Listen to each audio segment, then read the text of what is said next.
வாசிக்கிறேன். கர்த்தர் நல்லவர், அவருடைய கிருபை என்றும் உள்ளது. அவர் நம்மளோடு எப்பொழுதும் பேசுகிறவராய் இருக்கிறார். நம்முடைய தேவன் பேசுகிற தெய்வம், நம்மளோடு எப்பொழுதுமே பேசிக்கிட்டே இருக்கிறார். எல்லா சூழ்நிலையிலும் அவருடைய சத்தம் வெளிப்பட்டு கொண்டே தான் இருக்குது. அந்த சத்தம் மாறாத சத்தமாய், ஒளிந்து போகாத சத்தமாய், ஆழமான சத்தமாய் நம்மளுக்கு ஆண்டவர் எப்பொழுதும் கொடுக்கிறார். இன்றைக்கு நம்ம பார்க்க போகிறது ஒரு பெரிய சப்ஜெக்ட். முடிஞ்ச வரையும் நான் உங்களுக்கு சொல்றேன். இன்றைக்கு விசுவாசத்தை குறித்து நம்ம பார்க்க போறோம். விசுவாசம்னா என்ன, விசுவாசம் எப்படி பெற்றுக்கொள்வது, விசுவாசத்தை என் வாழ்வில் எப்படி செயல்படுத்துவது, விசுவாசத்துல நான் எப்படி வளர்வது, விசுவாசத்தின் வளர்ச்சியில எனக்கு தடையா இருக்கிறது இப்படிங்கிற முழு பகுதியும் நம்ம பார்க்கலாம். ஃபர்ஸ்ட், விசுவாசம்னா என்ன? நம்மளுக்கு தெரிஞ்ச காரியத்தை முதல்ல தெளிவு பண்ணிக்கலாம். விசுவாசம்னா என்ன?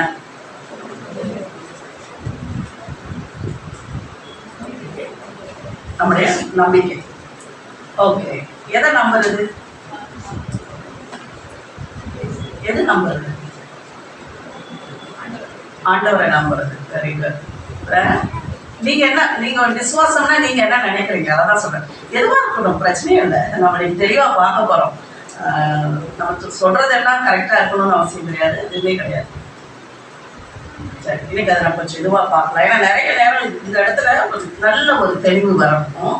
விசுவாசம் அப்படின்னு என்ன சொல்றாருன்னா, நம்பப்படாதவைகளின் உறுதி, நம்பப்படுகிற உறுதியும் காணப்படாதவைகளின் நிச்சயம். வசனமா தெரிஞ்சிடும். ஆனா அதுல அந்த வார்த்தைகள் நடைமுறைகள்லாம் எப்படி இருக்கு?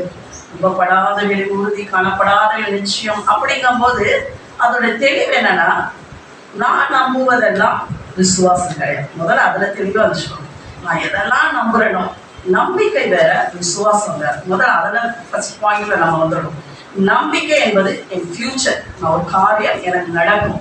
விசுவாசம் என்பது அது இப்பொழுதே நடக்கும். அது என்ன சூழ்நிலைகள் எப்படியா இருந்தாலும் அது எனக்கு உண்டாகும், முடிந்த காரியம்.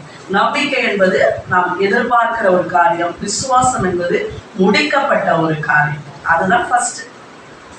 அந்த நம்பிக்கை இருந்தால்தான் விசுவாசம் வரும். ஃபர்ஸ்ட் அந்த நம்பிக்கை, ஆண்டவர் எனக்கு செய்வார், ஆண்டவர் இந்த காரியத்தில் எனக்கு உதவி செய்வார், இந்த காரியத்தில் எனக்கு மாறுதல் உண்டாகும் அப்படிங்கிற ஃபர்ஸ்ட் அந்த நம்பிக்கை வந்தாதான் அந்த விசுவாசத்துல நம்ம முடிக்க முடியும். சரி, அடுத்து நான் நம்புவதெல்லாம் விசுவாசம் கிடையாது. முதல்ல அதுல நினைச்சுக்கோங்க. அங்கதான் நம்மளுக்கு பிரச்சனை. நம்ம நிறைய காரியங்கள் நினைச்சிட்டு இது இப்படிதான் நடக்கும், இப்படி நடந்து முடிஞ்சிடும்.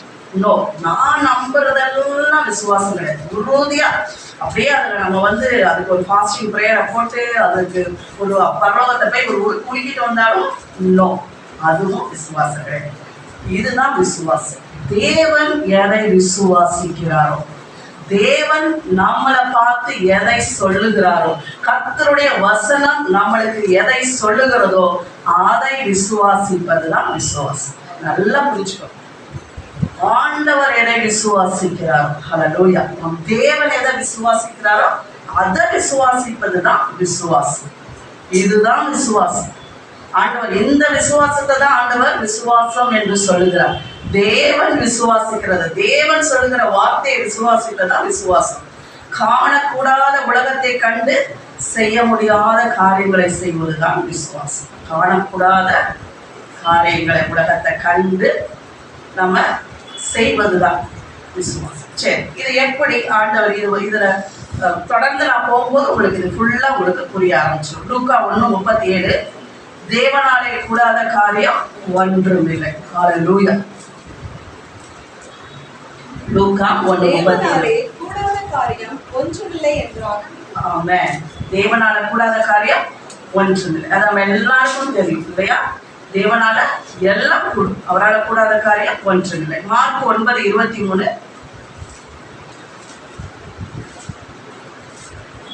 இயேசு அவனை நோக்கி, நீ விசுவாசிக்க கூடுமானால் ஆகும், விசுவாசிக்கிறவனுக்கு எல்லாம் கூடும் என்றார். ஆமென். விசுவாசிக்கிறவனுக்கு எல்லாம் கூடும். ஆண்டவர் எந்த இடத்துல கொண்டு வந்து நிற்கிறான்னு பாருங்க. தேவனால கூடாத காரியம் ஒன்றுமில்லை, விசுவாசிக்கிறவனுக்கு எல்லாம் கூடும். ஹல்லேலூயா. அவரால கூடாத காரியம் என்பது நம்ம வாழ்க்கையில எதுவுமே இல்லை அப்படிங்கறதான் சொல்றார். ரோமர் 1:17. விசுவாசத்தினாலே நீதிமான் பிழைப்பான் என்று எழுதியிருக்கிறபடி விசுவாசத்தினால் உண்டாகும் தேவ நீதி விசுவாசத்திற்கென்று அந்த சுவிசேஷத்தினால் வெளிப்படுத்தப்படுகிறது. ஆமென். விசுவாசத்தினாலதான் நீதிமான் பிழைப்பான். சரியா? விசுவாசத்தினாலதான் என்ன பண்ண முடியுமா? நீதிமானை பிழைக்க முடியுமா? ஆண்டவர் நம்மளுடைய வாழ்க்கைய எங்க கொண்டு வந்து வச்சிருக்கிறாரு? பிழைப்ப விசுவாசத்துலதான் கொண்டு வந்து வச்சிருக்காரு. நம்ம பிழைக்க முடிகிறதுக்கு, நம்முடைய காரியங்கள் எல்லாம் செயல்படுத்துறதுக்கு ஆண்டவர் விசுவாசத்தினாலதான் நம்மளை பிழைக்கும்படி டிசைன் பண்ணியிருக்காரு. நம்மளை வடிவமைச்சதே எதற்காக தான்? விசுவாசத்துல பிழைக்கும்படிதான். விசுவாசத்தினால என்ன நடந்தது? அவருடைய வார்த்தையோடு இணைந்து வாழுகிற ஒரு வாழ்க்கையை வாழும்படிதான் நான் அமைக்கப்பட்டதே. அதுதான். இப்ப பெட்ரோல் கார் வடிவமைக்கப்பட்டது. பெட்ரோல் ஊத்துனாதான் அது ஓடும் இல்லையா? ஒவ்வொரு காருக்கும் ஒரு டிசைன் உண்டு. அதோடைய அந்த டிசைன் அதற்குரிய காரியத்துல தான் அது செயல்பட முடியும். அதை மாத்தி போட்டா ஒண்ணுமே நடக்காது. அதே போல ஆண்டவர் எனக்கு என்ன வச்சிருக்கிறார், நான் எப்படி வடிவமைக்கப்பட்டிருக்கேன், நான் எப்படி டிசைன் பண்ண பண்ணியிருக்கேன்னா விசுவாசத்தினாலே பிழைக்கும்படி. ஹல்லேலூயா. விசுவாசத்தினால் வராத யாவும் பாவமே. என்னோட வாழ்க்கையே எங்க இருந்து ஆரம்பிக்குது? விசுவாசத்தை தான் ஆரம்பிக்குது. சரி, இந்த விசுவாசத்தை ஒரு ஒரு தென்னை மரம் எதை ப்ரொடியூஸ் பண்ணும்? தேங்காவை ப்ரொடியூஸ் பண்ணும். மாங்காய் மரம் மாங்காவை ப்ரொடியூஸ் பண்ணும். அதோடைய தன்மையில இருந்து தான் அதோடைய காரியம் வரும் இல்லையா? ஒரு அதுக்குரிய தன்மையில இருந்தா இப்ப தேங்காய் மரத்துல மாங்காவை எதிர்பார்க்க முடியாது, அப்புறம் கொய்யா மரத்துல தேங்காய், அது மாதிரி மாறாது. அதே போலதான் என் வாழ்க்கையும் தேவனிடத்துல இருந்து நான் பிறந்தனால எப்படி இந்த விசுவாசம் எனக்குள்ள வந்திருக்கு அப்படின்னா, ஏதோ அது எனக்குள்ள இருந்து வந்தது இல்லை, அது தேவனிடத்துல இருந்து எனக்கு வந்திருக்கு. அது எப்படி வந்துச்சு? நான் தேவனால் பிறந்திருக்கேன். இந்த உரிமையிலிருந்து, இந்த உறவுல இருந்து எனக்கு கிடைச்சதுதான் விசுவாசம். இந்த விசுவாசம் புதுசா எனக்குள்ள முளைச்சு வரல, உறவினாலே எனக்கு கிடைத்த பாக்கியம். அவர் விசுவாசத்தை எனக்கு துவக்குகிறவரும் முடிக்கிறவருமாய் இருக்கிறபடினால எனக்குள்ள விசுவாசத்தை துவக்கினவர் யாரு? அவர்கிட்ட இருந்து வந்த விசுவாசம். ஏன் கர்த்தருடைய வார்த்தையை என்னால நம்ப முடியும் அப்படின்னா, ஏன் மற்றவங்களுக்கு நம்ப முடியல, நம்மளுக்கு நம்ப முடியுது? அதுதான் வித்தியாசம். ஏன்னா தேவனால் பிறந்திருக்கிறேன்.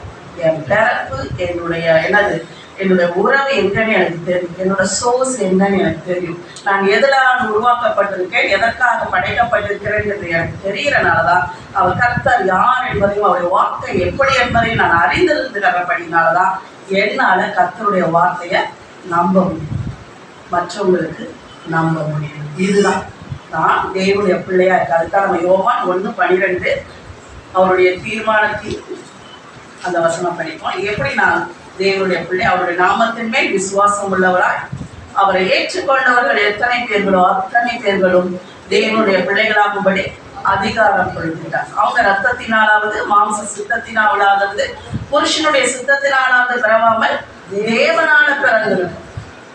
இப்போ நான் தேவனால பிறந்திருக்கிறபடினால தேவனுடைய காரியங்களை என்னால விசுவாசிக்க முடியும். சரி, அடுத்து 1 பேதுரு 1:23 அழிவுள்ள வித்தினாலே அல்ல, என்றென்றைக்கும் நிற்கிறதும் ஜீவனுள்ளாகிய தேவ வசனமாகிய அழிவில்லாத வித்தினாலே நான் மறுபடியும் ஜெனிப்பிக்கப்பட்டிருக்கிறேன். நல்ல தெளிவா ஆண்டவர் மறுபடியும் இந்த இடத்துல என்ன சொல்றாரு? நீ born again, நீ மறுபடியும் பிறந்துட்ட. எப்படி பிறந்த? அழிவுள்ள வித்தினாலே அல்ல, என்றென்றைக்கும் நிற்கிறதும் ஜீவனுள்ளதுமாகிய தேவ வசனமாகிய அழிவில்லாத வித்தினாலே. தேவனுடைய வார்த்தையானவர் யாரு? இயேசுவினால நீ பிறந்துட்ட. மறுபடியும் உன் பிறப்பு எப்படி? தாயின் கருவில பிறந்து நம்ம ஒரு பிறந்து வரோம். ரெண்டாவது இல்லை, அடுத்த மறுபடியும் நம்முடைய பிறப்பு தேவ வசனமாக இயேசு அழிவில்லாதவரான நம்ம பிறந்திருக்கோம். இதனாலதான் எனக்கு இந்த காரியத்துல உரிமை இருக்கிறது. ஹல்லேலூயா. அடுத்து நம்ம பார்க்கலாம், தேவனாலே பிறப்பதெல்லாம் உலகத்தில். இப்ப நான் தேவனால பிறந்துட்டேன். அப்ப ஆண்டவர் என்ன சொல்றாரு? 1 யோவான் 5:4 ஃபர்ஸ்ட் நான் தேவனால பிறந்துட்டேன். இப்ப தேவனால நான் பிறக்கும் போது என்னுடைய டிசைன், நான் விசுவாசத்தினாலே நீதிமான் பிழைப்பான். நீதிமான் என்பது தேவன் எனக்கு கொடுத்த சுதந்திரம். தேவனால பிறப்பதெல்லாம் உலகத்தை ஜெயிக்கும். ஆமென். நம்முடைய விசுவாசமே உலகத்தை ஜெயிக்கிற ஜெயம். ஆமென். தேவனால் பிறப்பதெல்லாம் உலகத்தை ஜெயிக்கும். நம்முடைய விசுவாசமே உலகத்தை ஜெயிக்கிற ஜெயம். சரி, இந்த விசுவாசத்தை நான் எப்படி பெற்றுக்கொள்வது? விசுவாசத்தை நம்ம எப்படி பெற்றுக்கொள்ள முடியும்? ரோமர் 10:17. விசுவாசத்தை நம்ம எப்படி பெற்றுக்கொள்ள முடியும்? எல்லாரும் இந்த வசனத்தை எடுத்துக்கோங்க. ஆதலால் விசுவாசம் கேள்வியினாலே வரும், கேள்வி தேவனுடைய வசனத்தினாலே வரும். ஆமென். மறுபடியும் எல்லாரும் சேர்ந்து வாசிக்கலாம்.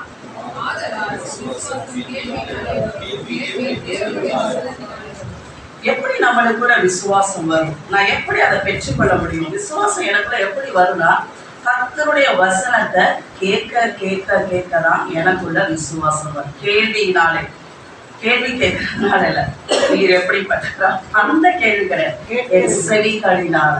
நான் கேட்கறது ரொம்ப ரொம்ப இம்பார்ட்டன்ட். கேட்கும் போது 2 விதமான செய்திகளும் வரும். ஆனா எதை நான் உள்ள எடுத்துட்டு போறேன்? என் வாழ்க்கையில விசுவாசம் வரணும்னா தேவனுடைய வசனத்தினாலே வரும். எனக்குள்ள விசுவாசம் வரணும்னாவே அதோட சோர்ஸே கர்த்தருடைய வசனம் தான். அந்த வசனமா இருக்கிறனாலையும் வராது. அதை நான் கேட்டுக்கிட்டே இருக்கும். ஒரு தடவை கேட்டு அப்படியே போறது இல்லை, கேட்டு கேட்டு விட்டுட்டு போறது இல்லை, இங்கிட்டு கேட்டுக்கிட்டு போடுறது அப்படிங்கிறது கிடையாது. கேட்டுக்கிட்டே இருக்கும். எனக்குள்ள எப்பொழுது எப்படி அந்த விசுவாசம் நம்ம இப்ப கேட்கிறோம்ல, சரி எனக்குள்ள விசுவாசம் எப்படி வரணும்? கேட்டுக்கிட்டே இருங்க. கர்த்தருடைய வார்த்தையை கேளுங்க. உங்க சூழ்நிலைக்கு ஏற்ற வசனங்களை எடுங்க. இப்ப உங்களுக்கு வியாதி, பலவீனம், சுகவீனம் எதுவா இருந்தா சுகத்தை குறித்த கர்த்தருடைய வார்த்தையை எடுங்க. அதை கேளுங்க, அதை பேசுங்க. இப்படி நீங்க செய்யும் போதுதான் அதோடைய வளர்ச்சி, அதோடைய என்னது, அதோடைய காரியமே உங்களுக்கு புரியும். சரி, இப்ப நான் கேள்வியில வந்துட்டேன். இப்ப எனக்கு தெரிஞ்சிருச்சு, கர்த்தருடைய வசனத்தை நான் கேட்டா எனக்குள்ள பெருகுண்டு. அது எப்படி எனக்குள்ள செயல்படும்? ஆண்டவர் சொல்றாரு ரோமர் 10:10. நீதி உண்டாக இருதயத்திலே விசுவாசிக்கப்படும், ரட்சிப்பு உண்டாக வாயினாலே அறிக்கை பண்ணப்படும். ஆமென். இந்த விசுவாசத்தை எப்படி நான் செயல்படுத்தணும் அப்படின்னா, நீதி உண்டாக. ஏன்னா எது நீதி? தேவனுடைய வார்த்தையை விசுவாசிப்பதுதான் நீதி உண்டாக இருதயத்திலே விசுவாசிக்கப்படும், ரட்சிப்பு உண்டாகும். உங்களுக்கு விடுதலை உண்டாகணும்னா, அந்த வார்த்தையில இருக்கிற உங்களுக்கு வேண்டிய நன்மையை நீங்க பெற்றுக்கொள்ளணும்னா வாயினாலே அறிக்கை பண்ணணும். அல்லேலூயா. நல்லா புரிஞ்சுக்கோங்க. உங்களுக்கு பொறுமையாவே இந்த காரியங்களை சொல்லி கொடுக்குறேன். நீதி உண்டாக இருதயத்துல விசுவாசிக்கப்படும். வாழ்க்கையில எப்படி என் கூட விசுவாசம் செயல்படுத்தணும் அப்படிங்கிறத ஆண்டவர் நம்மளுக்கு சொல்லி கொடுக்குறாங்க. நீதி உண்டாக இருதயத்துல விசுவாசிக்கப்படும், ரட்சிப்பு உண்டாக வாயினால அறிக்கை செய்யும். இதுதான் ரொம்ப ரொம்ப முக்கியம். நம்ம என்ன பண்ணணும்? கர்த்தருடைய வார்த்தை எடுக்கணும், அறிக்கை செய்யும். கர்த்தருடைய வார்த்தை எடுக்கணும், அறிக்கை செய்யும். ஆண்டவர் என்ன சொல்லி இருக்கிறார்? நானே உனக்கு கண்மலையின் நீப்பமாய் இருக்கிறேன். அல்லேலூயா. உன் வாழ்க்கையில என்னது, நீ கலங்க வேண்டாம், திகைக்க வேண்டாம், நான் உன்னை விட்டு விலக மாட்டேன், உன்னை கைவிட மாட்டேன். ஆண்டவருடைய வாக்குத்தத்தங்களை எல்லாம் எடுங்க. ஒவ்வொரு சூழ்நிலைக்கு ஏற்றபடி எடுங்க. அதை பேச ஆரம்பிங்க. உங்க கல்ச்சர் மாறணும். ஆண்டவர் அதான் சொல்றார், கல்ச்சர் மாறணும். நம்ம பேச்சு வார்த்தைகள் மாறணும். நம்ம குடும்பங்கள்லயே மாறணும். ஃபர்ஸ்ட் என் தனிப்பட்ட வாழ்க்கையில மாறணும். அடுத்து என்ன பண்ணணும்? கர்த்தருடைய வசனத்தால் சூழப்பட்ட ஒரு சூழ்நிலைகளா நம்ம வாழ்க்கையை என்ன பண்ணணும்? மாற்றி வைக்கணும். பிள்ளைங்களுக்கு நம்ம கற்றுக் கொடுக்குறோம், ரொம்ப நல்லது. இப்போ அதனாலதான் சின்ன பிள்ளைங்களெல்லாம் படின்னு சொல்றது அவங்களோட இருதயத்துக்குள்ள இதெல்லாம் போய் ஒரு விதையா போய் நின்றுகிட்டே இருக்குது. ஏற்ற காலங்களில் அது கூட. சரி, ஃபர்ஸ்ட் விசுவாசம்னா என்னன்னு பார்த்தோம். அடுத்து விசுவாசம் எப்படி வரும்? அது கேள்வியினால வரும். கர்த்தருடைய வசனத்தை கேட்கறதுனால வரும். அது எப்படி எனக்குள்ள செயல்படுது? இருதயத்துல விசுவாசிச்சு வாயினால அறிக்கை செய்யும். மறுபடியும் எல்லாரும் சொல்லுங்க, இருதயத்துல விசுவாசிச்சு வாயினால நான் அறிக்கை செய்யும். இந்த பாயிண்ட் அடுத்து. சரி, நான் நிறைய வசனங்கள் சொல்றேன். அதை அப்படியே நம்ம தொடர்ந்து நம்ம வாசிக்க ஆரம்பிக்கலாம். எபேசி அப்போஸ்தலர்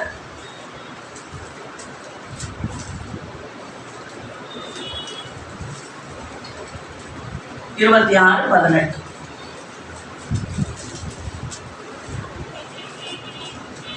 அவர்கள் என்னை பற்றி விசுவாசத்தினாலே பாவ மன்னிப்பையும் பரிசுத்தமாக்கப்பட்டவர்களுக்குரிய சுதந்திரத்தையும் பெற்றுக்கொள்ளும்படியாக அவர்கள் இருளை விட்டு ஒளியினிடத்திற்கும் சாத்தானுடைய அதிகாரத்தை விட்டு தேவனிடத்திற்கு திரும்பும்படிக்கு நீ அவர்களுடைய கண்களை திறக்கும் பொழுது இப்பொழுது உன்னை அவர்களிடத்திற்கு அனுப்புகிறேன் என்றார். ஆமென். அது பவுல் என்ன செய்யணும் அப்படிங்கறத அவர் சொன்னாலும் அதுல ஒரு மெய்மையான காரியத்தை சொல்றாரு. அப்போ மறுபடியும் எல்லாரும் அதை படிங்க.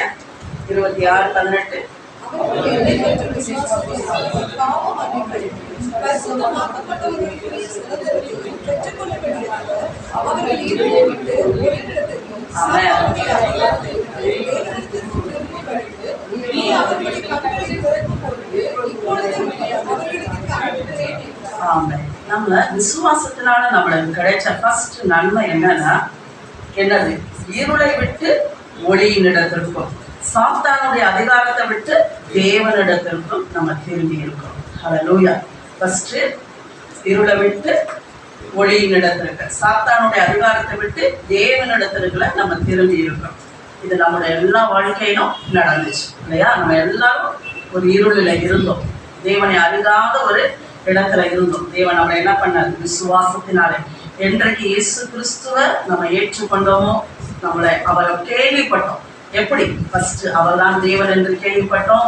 அவர் தான் என்னுடைய உண்மையான இரட்சகர் என்பதை கேள்விப்பட்டோம். அவர் எனக்காக மரித்தார், எனக்காக ரத்தம் செஞ்சினார், எனக்காகவே இந்த உலகத்துக்கு வந்தார். அவர் தான் தேவன், அவர் தான் என்னுடைய எல்லா காரியத்திலும் என்னை நடத்துகிறவர் அப்படிங்கிறத நான் கேள்விப்பட்டேன். என்னை ஒப்பு கொடுக்கும் போது அங்கே என்னாச்சு? பொசிஷன் சேஞ்ச் ஆச்சு. இந்த இடத்துல இருந்து இந்த இடத்துக்கு போயாச்சு. இருளுங்கிற இடத்துல இருந்து வெளிச்சம். அப்புறம் சாத்தானுடைய அதிகாரத்தை விட்டு தேவனிடத்துக்கு திரும்பிடும். இப்ப நம்மளுடைய காரியம் எல்லாம் இங்க மாறிடுச்சு. அடுத்து அப்புறம் ஆண்டவர் என்ன சொல்றாரு? ஃபர்ஸ்ட் பாவ மன்னிப்பு உண்டாச்சு. நம்மளுக்கு விசுவாசத்தினாலே பாவ மன்னிப்பு உண்டாச்சு. அடுத்து என்ன சொல்றது? பரிசுத்தமாக்குதல் உண்டாச்சு. விசுவாசத்தினாலதான் நம்மளுக்கு என்ன உண்டாச்சு? பரிசுத்தமாக்குதல் உண்டாச்சு, பாவ மன்னிப்பு உண்டாச்சு. எபேசியர் 2:8 எடுங்க. எபேசியர் 2:8. கிருபையினாலே விசுவாசத்தை கொண்டு ரட்சிக்கப்பட்டீர்கள். நம்முடைய ரட்சிப்பு தேவனுடைய ஈவு. ஆமென். நம்முடைய ரட்சிப்பு எங்க இருந்து உண்டாச்சு? விசுவாசத்தினாலே ரட்சிப்பு உண்டாச்சு. ஹல்லேலூயா. அடுத்து கலாத்தியர் 3:14. கலாத்தியர் 3:14 வாசிப்போம். ஆபிரகாமுக்கு உண்டான ஆசீர்வாதம் கிறிஸ்து இயேசுவினால் புறஜாதிகளுக்கு வரும்படியாகவும் ஆவியை குறித்து சொல்லப்பட்ட வாக்குத்தத்தத்தை நாம் விசுவாசத்தினாலே பெறும்படியாகவும் ஆயிற்று. ஆவியை நாம் விசுவாசத்தினாலே பெற்றோம். ஃபர்ஸ்ட் நம்ம கிருபையினால நம்ம இருளிலிருந்து வெளிச்சத்துக்கு வந்தோம். பிசாசின் ராஜ்யத்திலிருந்து தெய்வ ராஜ்யத்துக்கு வந்தோம். அடுத்து கிருபையினால் விசுவாசத்தினால நம்ம என்ன பண்ண மாட்டோம்? பரிசுத்தமாக்கப்பட்டோம். விசுவாசத்தினாலே பாவ மன்னிப்பு உண்டாச்சு. விசுவாசத்தினாலே ஆவியை பெற்றோம். ரோமர் 1:11. விசுவாசத்தினாலே நாம் தேவ நீதியாக்கப்பட்டோம். ஹல்லேலூயா. அவர் எப்படி நீதியின் தேவனா இருக்கிறாரோ அந்த நீதி என்கிற காரியமே நமக்குள்ள வந்தது. உங்களில் என்னிடம் உள்ள விசுவாசத்தினாலே உங்களோட கூட நானும் ஆறுதலையும் படிக்கும் உங்களை காண வாஞ்சை இருக்கிறபடினாலே. இல்லைங்க, 2 கொரிந்தியர் 5. அது ரோமர் 1:17. இப்ப 2 கொரிந்தியர் 5:7 எடுங்க. 2 கொரிந்தியர் 5:7. இந்த தேசத்தில் குடியிருக்கையில் 2 கொரிந்தியர் 1 கொரிந்தியர் ஒருவன் கிறிஸ்துவுக்குள் இருந்தால் கிறிஸ்துவியாயிருக்கிறான். பழையவைகள் ஒழிந்து போயின, எல்லாம் புதியதாயின. 2 கொரிந்தியர் 5:17. 5:7. இப்படி இருக்க ஒருவன் கிறிஸ்துவுக்குள் இருந்தால் புதிய சிருஷ்டியா இருக்கிறான். அது 5:17. 5:17. விசுவாசத்தினாலே நடக்கிறோம், தரிசித்து நடவாமல் விசுவாசத்தில் நடக்கிறோம். ஏனெனில் 5:6 தரிசித்து நடவாமல் விசுவாசத்தில் நடக்கிறோம். 5:6 நடந்து இதுல பார்க்கலாம். 5:6 நம்ம விசுவாசத்துல தரிசித்து நடவாமல் விசுவாசத்து நடக்கிறோம். அப்படின்னா நம்மளுடைய பிரயாணம், நம்ம நடக்கிற நம்மளுடைய வேலையே எப்படி இருக்குன்னா விசுவாசத்தினாலதான் நடக்கிறோம். ரோமர் 3:28. இந்த வசனங்கள் எல்லாம் கடகடன் எழுதுங்க. விசுவாசத்தினால உண்டாகிற காரியங்கள், விசுவாசத்தினால நம்ம நீதிமானாக்கப்பட்டோம். ரோமர் 3:28. நியாயப்பிரமாணத்தின் கிரியைகள் கிரியைகளில் அல்லாமல் விசுவாசத்தினாலேயே நீதிமான் ஆக்கப்படுகிறான் என்று கேட்கிறோம். ஆமா, நம்ம விசுவாசத்தினால நீதிமானாக்கப்பட்டோம். ரோமர் 5:1 நம்ம விசுவாசத்தினால தேவனிடத்தில் சமாதானம் பெற்றோம். இவ்விதமாக நாம் விசுவாசத்தினாலே நீதிமான்கள் ஆக்கப்பட்டிருக்கிறபடியால் நம்முடைய கர்த்தராகிய இயேசு கிறிஸ்து மூலமாய் தேவனிடத்தில் சமாதானம் பெற்றிருக்கிறோம். ஆமென். 2 கொரிந்தியர் 1:24 விசுவாசத்தினால நம்ம நிலை நிற்கிறோம். 2 கொரிந்தியர் 1:24 நாங்கள் அதிகாரிகளாய் இராமல் உங்கள் சந்தோஷத்திற்கு சகாயரா இருக்கிறோம். விசுவாசத்தினாலே நிலை நிற்கிறீர்களே. ஆமென். நம்ம எப்படி நம்ம நிக்கிறதே எதனாலதான்? விசுவாசத்தினாலதான் நம்ம நிற்கிறோம். ஹல்லேலூயா. 1 பேதுரு 1:9 உங்கள் விசுவாசத்தின் பலனாகிய ஆத்தும ரட்சிப்பை அடைவீர்கள். ஆமென். நம்முடைய ஆத்தும ரட்சிப்பு விசுவாசத்தின் பலனால் உண்டாயிருக்கிறது. நம்முடைய ஆத்துமத்தின் ரட்சிப்பே எனது விசுவாசத்தின் பலனாய் இருக்கிறது. ஹல்லேலூயா. 1 பேதுரு 5:9 விசுவாசத்தில் உறுதியாய் இருந்து அவனுக்கு எதிர்த்து நில்லுங்கள். உலகத்தில் உள்ள ஒரு சகோதரரிடத்திலே அப்படிப்பட்ட பாடுகள் நிறைவேறி வருகிறது என்று அறிந்திருக்கிறீர்களே. விசுவாசத்துல நம்ம உறுதியா இருந்து பிசாசை எதிர்த்து நிற்கணும். பிசாசை எதிர்த்து நிற்கிறதுக்கு நம்மளுக்கு தேவையானது என்னது? விசுவாசம். எபேசியர் 6:14 எபேசியர் 6:14 பொல்லாங்கன் எய்யும் அக்கினி அஸ்திரங்களை எல்லாம் அவித்து போடத்தக்கதாய் எல்லாவற்றிற்கும் மேலாக விசுவாசம் என்னும் கேடகத்தை பிடித்துக் கொண்டவர்களாயும் நில்லுங்கள். ஆமென். ஆண்டவர் நிறைய அந்த சர்வாயுத வர்க்கங்களை பற்றி சொல்றாரு. எல்லாவற்றுக்கும் மேலாக, above all, எல்லா காரியங்களுக்கும் மேலாக நீங்க என்ன பண்ணுங்க? விசுவாசம் என்னும் கேடகத்தை பிரிச்சு கொள்ளுங்க. அதுதான் உங்களை எல்லா காரியத்துல இருந்து பாதுகாக்கும். அப்ப இது என்ன சொல்லுது? விசுவாசத்தினால எனக்கு இந்த காரியங்கள் எல்லாம் என்ன பண்ணி இருக்குது? உண்டாயிருக்கிறது. சரியா? விசுவாசத்தினால பாவம் மன்னிப்பு உண்டாயிருக்கிறது. விசுவாசத்தினால நான் நடக்கிறேன். விசுவாசத்தினாலதான் நான் நிலைத்து நிற்கிறேன். விசுவாசத்தினாலதான் பிசாசை எதிர்த்து நிற்கிறேன். விசுவாசத்தினாலதான் எனக்கு சாவாமை என்கிற காரியமும் எனக்கு 1 பேதுரு 1:5 ஆண்டவர் சாவாமையின் சுதந்திரத்தை சொல்லுகிறார். எனக்கு சாவாமை என்கிற ஒரு சுதந்திரம் எனக்கு உண்டாயிருக்கிறது. கடைசி காலத்திலே வெளிப்பட ஆயத்தமாக்கப்பட்டிருக்கிற ரட்சிப்புக்கு ஏதுவாக விசுவாசத்தை கொண்டு தேவனுடைய பலத்தினாலே காக்கப்பட்டிருக்கிற உங்களுக்கு அந்த சுதந்திரம் பரலோகத்தில் வைக்கப்பட்டிருக்கிறது. ஆமென். சாவாமை என்கிற சுதந்திரம் நம்மளுக்கு விசுவாசத்தினால காக்கப்பட்டிருக்கிற, நமக்கு விசுவாசத்தினால காக்கப்பட்டிருக்கிற நமக்கு ஒரு மேன்மையான சுதந்திரம் வைக்கப்பட்டிருக்கிறது. சரி, கொலோசியர் 2:7 கொலோசியர் 2:7 நீங்கள் போதிக்கப்பட்டபடியே விசுவாசத்தில் உறுதிப்பட்டு ஸ்தோத்திரத்தோடே அதிலே பெருகுவீர்களாக. ஆமென். ஹல்லேலூயா. ஆண்டவர் என்ன சொல்றாரு? நீங்கள் போதிக்கப்பட வேண்டும்.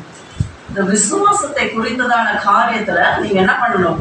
போதிக்கப்பட வேண்டும். இப்ப ஆண்டவர் நம்மளோட போதிச்சுட்டு இருக்கிறார். இதை கேட்கதான் இந்த போதிப்பு நம்மளுக்குள்ள உண்டாகப்படும் போதுதான் என்ன ஆகும்? விசுவாசம் நமக்குள்ள பெருகும். இன்னைக்கு நம்ம நிறைய காரியங்கள் இதை அன்னைக்கு சொல்லிவிட்டு இருந்தேன். உண்மையிலே ரொம்ப ஒரு என்னது, நம்ம எண்ணங்கள் மாற வேண்டிய பகுதிகள். நம்ம என்ன யோசிக்கிறோம்? ஆண்டவருக்கு சித்தமானா நடக்கும், ஆண்டவர் சித்தம் இல்லைன்னா நடக்காது. அப்படி கிடையாது. அதுக்காக ஆண்டவர் நம்மளை படைக்கல.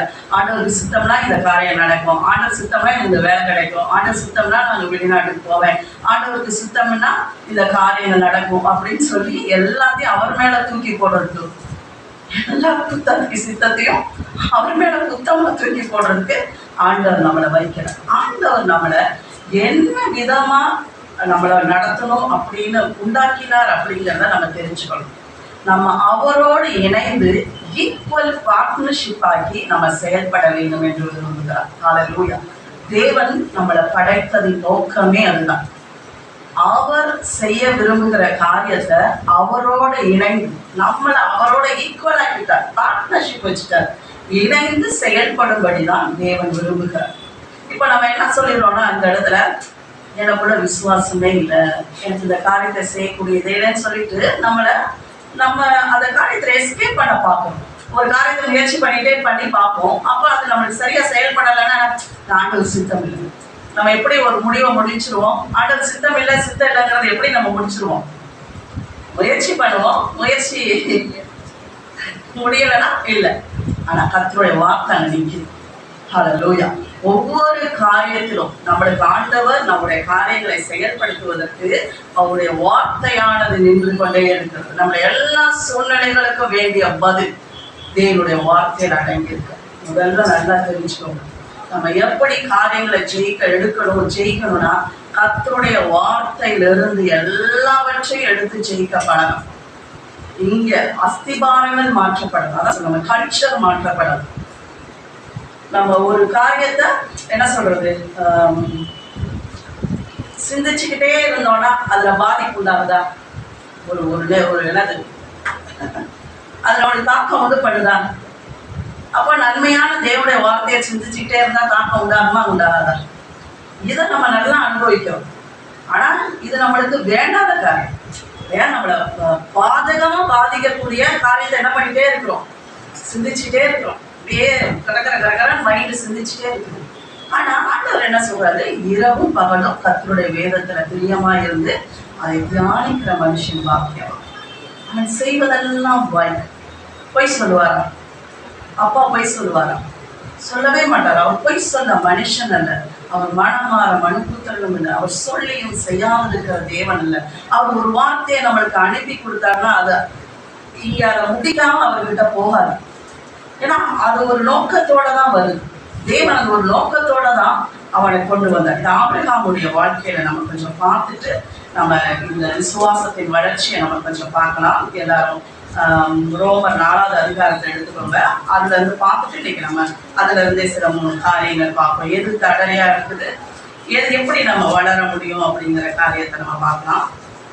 ரோமர் 4வது அதிகாரம் 17வது வசனத்திலிருந்து வசிக்கலாம். ஜாதிகளுக்கு உன்னை தகப்பனாக ஏற்படுத்தினேன் என்று எழுதியிருக்கிறபடி அவன் தான் விசுவாசித்தவருமாய் மருத்துவரை உயிர்ப்பித்து இல்லாதவர்களை இருக்கிறவர்கள் போல் அழைத்தவருமாய் இருக்கிற தேவனுக்கு முன்பாக நம்ம எல்லாருக்கும் தகப்பனானாம். சந்ததி இவ்வளவா இருக்கும் என்று சொல்லப்பட்டபடியே தான் அனைத்து ஜாதிகளுக்கு தகப்பனாவதை நம்புகிறதற்கு ஏதுவல்லாதிருந்தும் அந்த நம்பிக்கையோட விசுவாசித்தான். அவன் விசுவாசத்திலே பலவீனமாய் இருக்கவில்லை. அவன் ஏறக்குறைய 100 வயதுள்ளவனாய் இருக்கும் போது தன் சரீரம் செத்து போனதையும் சாராளுடைய கற்பம் செத்து போனதையும் எண்ணாதிருந்தான். தேவனுடைய வாக்குத்தத்தத்தை குறித்து அவன் அவிசுவாசமாய் சந்தேகப்படாமல் தேவன் வாக்குத்தத்தம் பண்ணினதை நிறைவேற்ற வல்லவராய் இருக்கிறார் என்று முழு நிச்சயமாய் நம்பி தேவனை மகிமைப்படுத்தி விசுவாசத்தில் வல்லவனானான். ஆகையால் அது அவனுக்கு நீதியாக எண்ணப்பட்டது.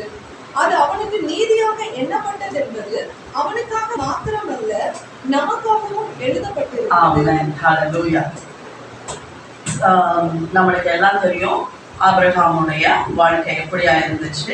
ஆண்டவர் அவனை ஒரு புறஜாதியில இருந்து அழைச்சிட்டு வர்றாரு. அழைச்சிட்டு வரும்போது என்ன பண்றாரு? வாக்கு கொடுக்குறார்.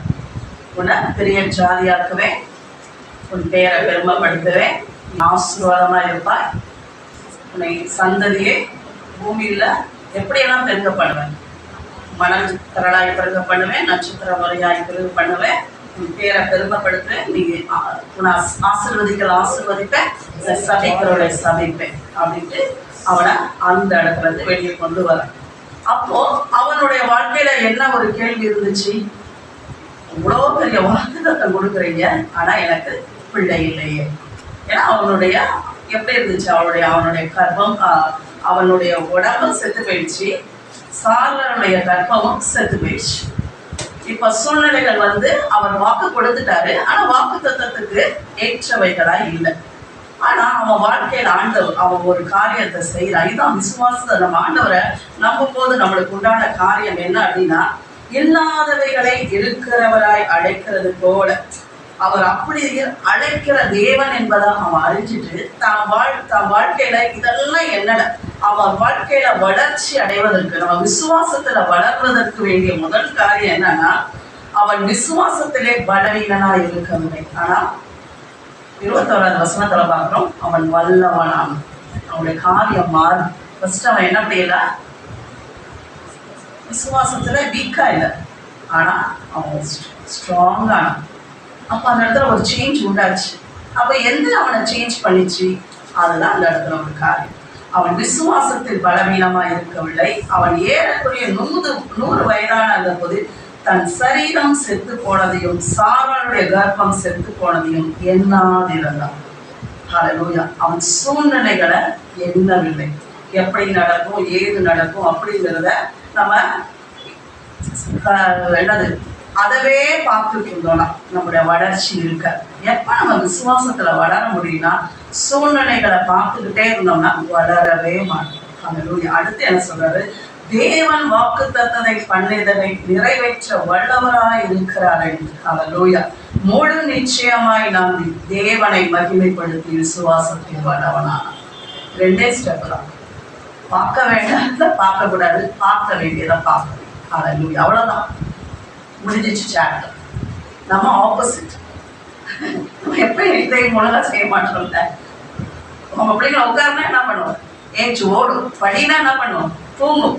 இது மாதிரி நம்ம ஆப்போசிட்டாவே எல்லாம் செஞ்சு பழகினாலதான் நம்ம வாழ்க்கையில தான். ஏன் நம்ம காரியங்களை நிறைய காரியங்களை எடுத்துக்க முடியும்னா என்ன வேண்டாததை எண்ணுகிறோம். இப்போ எனக்கு டாக்டர்ஸ் ரிப்போர்ட் வருது, அல்லது என் சூழ்நிலை தேவைகள் வந்து அப்படியே என்ன ட்ரையா பிடிக்குது.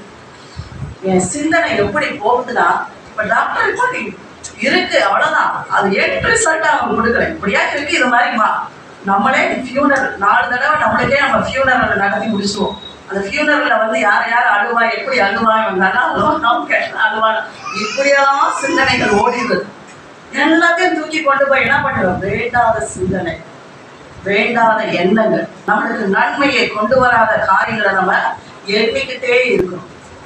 ஆண்டவர் அதான் சொல்றாரு, எண்ணாது இருந்தா எங்க வளர்ச்சி? எப்படி நம்ம சில நேரம் ஏன் நம்ம 20 வருஷம் ஆனாலும் 10 வருஷம் ஆனாலும் ரட்சிக்கப்பட்டு நம்ம வாழ்க்கை இந்த இருந்து ஒரு 4 ஸ்டெப்புக்கு கூட ஏன் முன்னாடி போனா என்ன வேண்டாததை எண்ணிக்கிட்டே இருக்கோம்.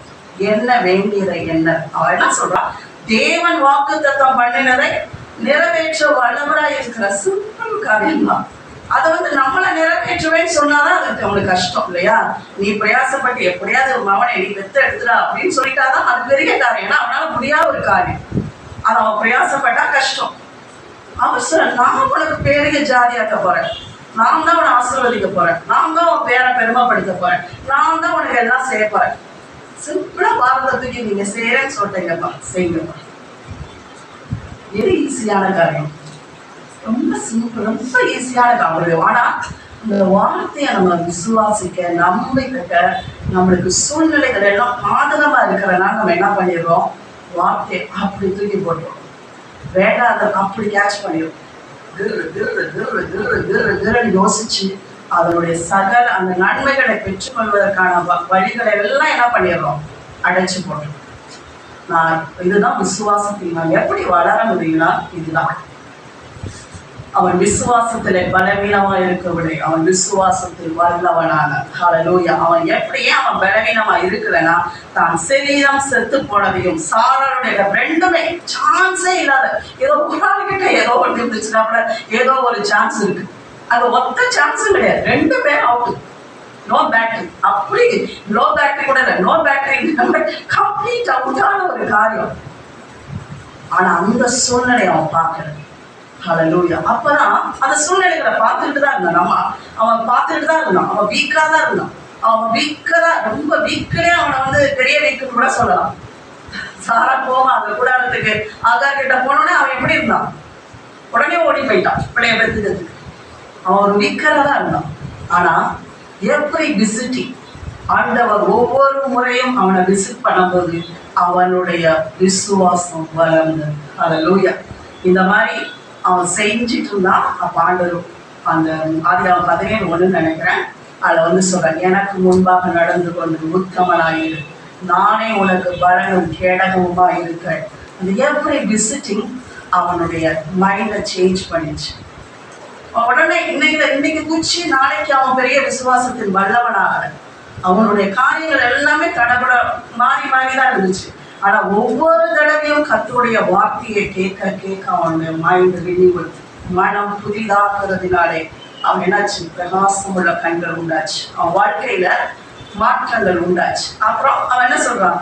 தேவன் வாக்குத்தத்தம் பண்ணினதை நிறைவேற்று. நெக்ஸ்ட் டைம் அவர் விசிட் பண்ண வர வந்துட்டு என்ன பண்றாரு, வெளியே கூடாரத்தை விட்டு வெளியே கூட்டிட்டு போய், சரி உனக்கு முடியல பாரு, உன் பிள்ளைங்கள்லாம் நான் எப்படியா வச்சிருக்கேன் பாரு, உன் பிள்ளைங்கள்லாம் எவ்வளவு என்னது அளவுல பெருகுவாங்க பாரு அப்படிங்கிற ஒரு ஒரு கற்பனை, அவனுடைய எண்ணங்களை மாற்றி ஆண்டவர் அந்த இடத்துல மாற்றுகிறார். இன்றைக்கும் நம்மளுடைய எண்ணங்களை மாற்றும்படிதான் சொல்றாரு.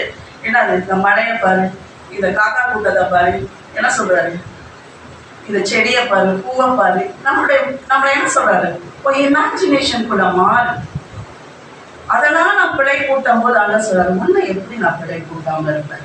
அதெல்லாம் பார்க்கும்போது உனக்கு என்ன வரணும், இதையே பிழை கூட்டுகிறா, நான் அவருடைய பிள்ளை, எப்படி என்னை பிழை கூட்டாம இருக்கிறேன், எப்படி என்னை கைவிடுவார். இப்படி ஒவ்வொரு காரியத்திலையும் அவனுடைய எண்ணங்கள் மாறுகிறது. அவன் ஒவ்வொன்றா அவனுடைய காரியங்கள் மாறுது. அப்புறம் அவன் தேவனுடைய வாக்குத்தத்தத்தை குறித்து அவன் அவிசுவாசமாய் சந்தேகப்படவே இல்லை. ஹல்லேலூயா. எது எதிரி? விசுவாசத்தோட எதிரி எது? அவிசுவாசம். அதை யாக்கோபு 1:7 வாசிக்கலாம்.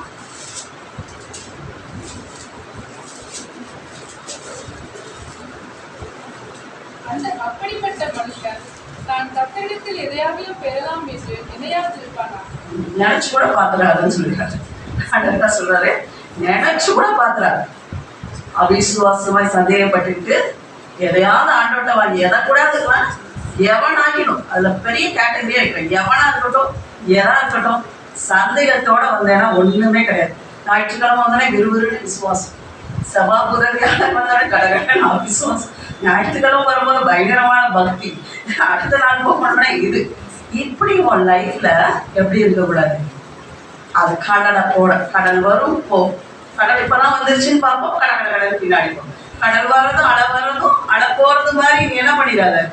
இப்படி நீ இருந்தேன்னா என்ன பண்ண முடியாது, உன்னுடைய வாழ்க்கையில எதையும் பெற்றுக்கொள்ள முடியாது. இன்னைக்கு அதுதான் என்ன பண்றோம், ஒரு வார்த்தையை கேட்டோம், அன்னைக்கு சண்டை அப்படியே பொங்கி தம்ச பொங்குற மாதிரி கொக்கப்பால அப்படியே பொங்கி வர மாதிரி எல்லாம் பெந்தைகோஸ்து தான், அப்படியே பெண்டிகாஸ்ட் டே தான், ஆவியின் டே தான். அடுத்த டே அழிஞ்சு போன டே. கல்ச்சர் மாறும், நம்மளுடைய வாழ்க்கையில கல்ச்சர் பேசணும். ஆனா சேஞ்சஸ் உடனே வந்துடுமா? இல்லை, அது கொஞ்சம் கொஞ்சமா. ஆனா அது நம்ம வாழ்க்கையில என்ன பண்ணுவாங்க, பழக்கப்படுது. அததான் யாரு, ஆபிரகாமுடைய வாழ்க்கையில அவன் அதைதான் செய்ய ஆரம்பிச்சான். கர்ப்பம் செத்து போனதையும், சாரானுடைய கர்ப்பம் செத்து போனதையும் என்னது இருந்தான், அதுதான சோர்ஸ் இல்லையா? உள்ள பிறக்கிறதுக்கு என்ன சோர்ஸ்? கர்ப்பம் உயிரா இருக்கணும், அது இருந்தாதான் அதோடைய. ஆனா அந்த சோர்ஸ் அவன் பார்க்கவே இல்லை. அவன் சோர்ஸ் வேற இடத்துல அதை பார்க்க வச்சான். நீ இப்படி இயற்கைக்கான காரியத்தோட நீ ஒன்று இருந்தேன்னா உன்னுடைய நன்மைகளை பார்க்கணும். இயற்கைக்கு அப்பாற்பட்ட விதத்தில் என் வார்த்தையானது ஆவியாயும் ஜீவனமாயும் இருக்கிறது, என் வார்த்தையானது ஆவியாயும் உண்மையாகவும் இருக்கிறது, அதுல அந்த வார்த்தை பரிசுத்தமா இருக்கிறது. நான் வாழ்க்கையில ஆண்டவர் என்ன சொல்றாரு, வார்த்தையை அணுகி சுகமாக்குகிறவர். ஆண்டவர் எதை பிரியப்படுத்தும்? விசுவாசம் இல்லாமல் தேவனை பிரியப்படுத்துவது கூடாத காரியம். அவர் உண்டென்றும் அவர் தம்மை தேடுவதற்கு பலன் அளிக்கிறவர் என்றும் விசுவாசிக்க வேண்டும். ஆண்டவரை பிரியப்படுத்துறதே அதுதான் இல்லையா? விசுவாசிக்கிறதா. அவர் சொல்ற காரியத்தை நீ அப்படியே நம்புறதான். அப்பதான் ஆண்டவர், அதனாலதான் இந்த 100க்கு அதிபதியை பார்த்தோன்னா அவருக்கு ரொம்ப சிரித்து போச்சு. அவன் தன்னுடைய வேலைக்காரனை காட்டி வர்றான், ஆண்டவர் வரேன்னு சொல்றாரு, வந்து நான் சுகமாக்க வர்றேன் அப்படிங்கிறான். அவன் சொல்ற, இல்லை எனக்கு தெரியும் வார்த்தையின் வல்லமை என்னன்னு தெரியும், நானும் ஒரு அதிகாரத்துக்கு உட்பட்டு இருக்கிறேன். அந்த யாரு, அவன் ஒரு வார்த்தை சொன்னா நடக்கும், அதே அதிகாரத்துல நான் இருக்கிறேன். அங்க ரோம்ல புறப்பட்டாலும் அதே பவர் தான். இங்கிருந்து எனக்குள்ள புறப்பட்ட இடம், நான் கனெக்ட் ஆகியிருக்கிற இடம் எனக்கு என்னன்னு தெரியும். அதுதான் முக்கியம். அந்த 100க்கு அதிபதிக்கு இருந்த வெளிச்சம் என்ன, அந்த அதிகாரம் எங்கே இருந்து வருது, அந்த அதிகாரம் யாரிடம் இருந்து வருகிறது. இன்னைக்கு நானும் தான், நான் யாரோட இணைக்கப்பட்டு இருக்கிறேன், யாருக்குள்ள இருந்து அந்த வார்த்தை வருது, அங்க இருந்து வரும்போது அது எப்படியா எனக்குள்ள இருக்குங்கிற வெளிச்சம் தான் ஆண்டவரை பயங்கரமா சந்தோஷப்படுத்திடுச்சு. சொல்ற, இஸ்ரவேலுக்குள்ளும் ஐயோ நான் ஒருத்தனை பார்க்கல, என்னை எல்லாம் கூட்டு போய் கையை தொடுங்கிறான், அப்புறம் என்ன பண்றாங்க, நிறைய நிறைய விதைகளை தான் எதிர்பார்க்கிறான். ஆனா என் வார்த்தையை நம்புவார் ஒருவன் இல்லை. கிரியைகளை நம்புறதுக்கு நிறைய பேர் இருக்கிறீங்க. ஆனா வார்த்தையும் அவன் யாரு? ஆக்சுவலா அவன் செஞ்சுரியே அவன் இதவே கிடையாது, அவன் இஸ்ரவேலும் கிடையாது. அந்த என்னது அந்த வார்த்தைகளை படிச்சு நியாயப்பிரமாணங்களை படிச்சு தேவன் யாருன்னு அந்த கவர்னன்ட்லயே இல்லாதவன், உடன்படிக்கையிலே இல்லாதவன், விருத்த சேதனமும் இல்லாதவன், அந்த எல்லா நம்பிக்கைக்குமே இல்லாதவன். ஆனா அந்த அதிகாரத்தை குறிச்சு அது எங்க இருந்து வருது, அவங்க கனெக்ஷன்ஸ் எப்படிங்கிறத அவன் அறிஞ்சிருந்தான்.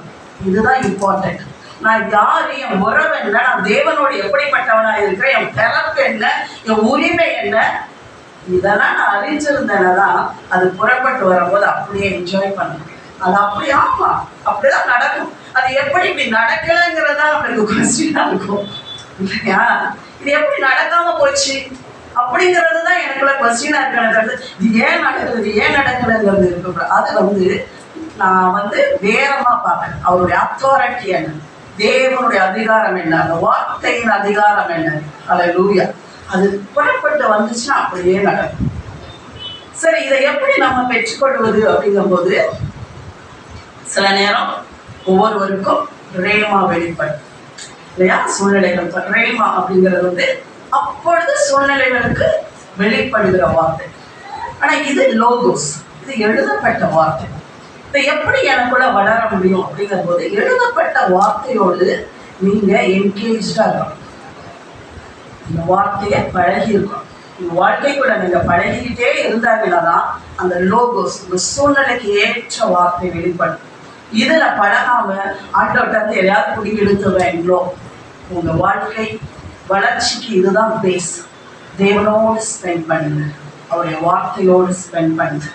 இதுதான். இதோடு நீங்க பழக பழக பழக உங்களுக்கு இயற்கைக்கு அப்பாற்பட்ட விதத்துல அப்பதான் இது அந்த விசுவாசத்தின் ஸ்பிரிட் ஆஃப் ஃபெய்த் வெளிப்படும் இல்லையா? விசுவாசத்தின் ஆவி நம்மளுக்குள்ள வெளிப்படும். அது அந்த சூழ்நிலைகள் அப்ப உடைக்கும் தபாண்டு. இதுல பழகிட்டே இருந்தா அப்ப உடைக்க முடியும். அப்ப என் தனிப்பட்ட விதத்துலனா அந்த பழகணும். தாவீது பழகினா எப்படி பழகினா, ஒரு சிங்கத்தை கிழிச்சான், ஒரு கரடியை கிழிச்சான். எங்க கிழிச்சான்? அவன் ஆடு மேய்க்கிற வனாந்திரத்துல தேவனோடு ஒரு உறவு வச்சிருந்தான். எதுவா, ஏன்னா நான் உடன்படிக்கையின் பிள்ளை, அவனுக்கு இருந்த வெளிச்சம் அதுதான். நான் உடன்படிக்கையின் பிள்ளை, விருத்த சேதனம் பண்ணிட்டு அதோட அடையாளம் அவனுக்குள்ள தெரியுது. என் தேவன் எகிப்திலிருந்து இஸ்ரவேல் ஜனங்களை எப்படி நடத்திட்டு வந்தார், யுத்தங்களை நடத்தினார், பயங்கரமான காரியங்களை செய்தாருங்கிறத அவன் என்ன பண்ணான், கேள்விப்படுறான். அதை தான் வாழ்க்கையிலும் அபியாசப்படுத்துறான். ஒரு சிங்கம் வருது, ஒரு கரடி வருது, கிழிச்சு எடுக்கிறான். அவன் சூழ்நிலை வெளியே மாறி போகிறான். கோலியாத்தை பார்க்கும்போது என்ன ஆகுது, இங்க பழகின பழக்கம் அங்க வெளிப்படும். அவன் போய் கோலியாத்து முன்னாடி நிற்கும் போது எல்லாம் பயப்படுறான். சவுல் பயப்படுறான். இஸ்ரவேல எத்தனை பேர் மொத்த சமஸ்தமும் பயந்து கிடக்குது. அவன் வந்தாவே இதெல்லாம் தெரிச்சு ஓடி போயிரு. ஆனா ஒண்டி நிற்கிறான். அவனுக்கு தெரிய வேணாமா, அவன் அவ்வளவு பெரிய ஆளாந்து ஒண்டி வாங்கினான்னு கூப்பிட்டா அவன் எவ்வளவு பெரிய தைரியசாலி. வாங்கடா மொத்த பேரும் உங்களை நான் பார்க்கறேன்னு சொன்னா அவன் கோலியாத்து ஒரு தைரியசாலி. அவன் நீங்க இவ்வளவு பெரிய ஆளா நின்று நீங்க ஒண்டி வேணா ஒத்த அப்படின்னா அவன் எவ்வளவு போன பையன். ஆனா அங்க போய் நிற்கும் போது அவன் பார்வை மாறுது. ஏன்னா அவன் விசுவாசத்தில் பழகி இருந்தான். அல்லேலூயா. அவன் வீக்காய், அவன் விசுவாசத்தில் வல்லவனா இருந்தான். அந்த விசுவாசத்துல வளர்ச்சி எங்க உண்டாகுது, தனிப்பட்ட விதத்துல தன் வாழ்க்கையில பழகிறான். நம்மளும் தான் நம்ம வாழ்க்கையில சூழ்நிலைகள் போகும்போது சூழ்நிலைக்கு பழகிக்கிட்டே இருக்கும்போது ஒரு சகிக்கவே முடியாது, இனிமேல் அதை என்னால ஃபேஸ் பண்ணவே முடியாது அப்படின்னு ஒரு சூழ்நிலை வரும்போது அவன் இறங்கி போட்டுன்னு உடைச்சு கொடுப்பான். இது இயற்கைக்கு அப்பாற்பட்ட ஒரு கரடியை கிழிக்கிற அளவுக்கு அவனுக்கு பலம் இருந்துச்சு. ஒரு சிங்கத்தை கிழிக்கானா ஒரு பெரிய கோலியாத்தை படிக்கிற அளவுக்கு அவனுக்கு என்னது கிடையாது. ஆனா அவனுக்குள்ள ஒரு வைராக்கியம். எப்படி நீ என்னது பண்ணுவ, இஸ்ரவேலின் தேவனை எப்படி நிந்திப்பா அப்படின்னு நிற்கும் போது தேவனுடைய வளம் வெளிப்பட்டுச்சு. ஒரு கல்லா போய் அடிச்சு சாவடிச்சிருக்கோம், தேவன் ஒரு பெரிய தூதனை நிற்க வச்சிருந்தார். அவர் சொல்லிட்டாரு, கல் வரும் மண்டையில போட்டு அவனை தள்ளி விட்டு, அவ்வளவுதான்.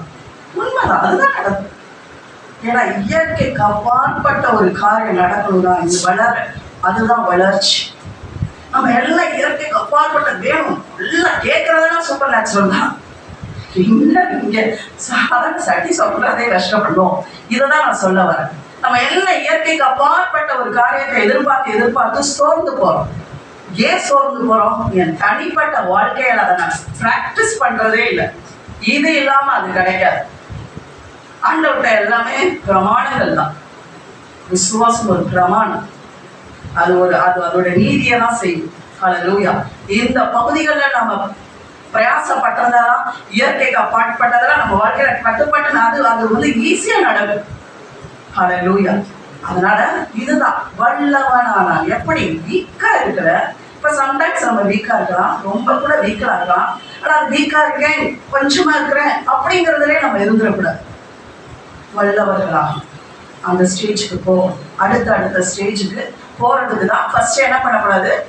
நினைக்க கூடாது. நம்ம சூழ்நிலைகளையே நினைச்சுட்டு இருக்கோம். அந்த சூழ்நிலைக்கு ஒரு 10 பேரையும் பாதகமாக்க கூடாது. உங்களை கல்யாணம் பண்ணாதான் இப்படி ஆச்சு, இந்த வீட்டுல பிறந்தனாலதான் இப்படி ஆச்சு, இப்படியான இதனாலதான் இப்படின்னு சூழ்நிலைகளையும் பாதகமாக்கிக்கிட்டே இருக்கக்கூடாது. அடுத்த ஆண்டு சார் தேவனுடைய வாக்கு சத்தத்தை நிறைவேற்ற வல்லவராய் இருக்கிறார் என்று முழு நிச்சயமாய் நம்பி சந்தேகப்படாம அவன் என்ன பண்ணாது? தேவனை மகிமைப்படுத்தி விசுவாசத்தில் வல்லவனானான். ஹல்லேலூயா. எப்படி நம்ம வாழ்க்கையில வளர்ச்சி வரும் அப்படின்னா, நம்மளோட சூழ்நிலைகளையும் பார்த்துக்கிட்டு இருக்க கூடாது, நம்மளையும் நம்மளை நோண்டி பார்த்துட்டே இருக்கக்கூடாது. நான் இன்னைக்கு வளர்ந்துட்டேனா, இன்னைக்கு கொஞ்சம் வளர்ந்துருக்கேனா, 1 இன்ச் வந்திருக்கேனா, இப்படின்னு என்னையும் நான் பார்த்துக்கிட்டே இருக்கக்கூடாது. நான் பார்க்கணும்னா அவரை பார்த்தா மட்டும்தான் வளரணும். தெரிஞ்சுக்கணும். இந்த சூழ்நிலைகளை பார்க்காம என்ன பார்த்துட்டே இருந்தீங்கன்னா வளரவே முடியாது.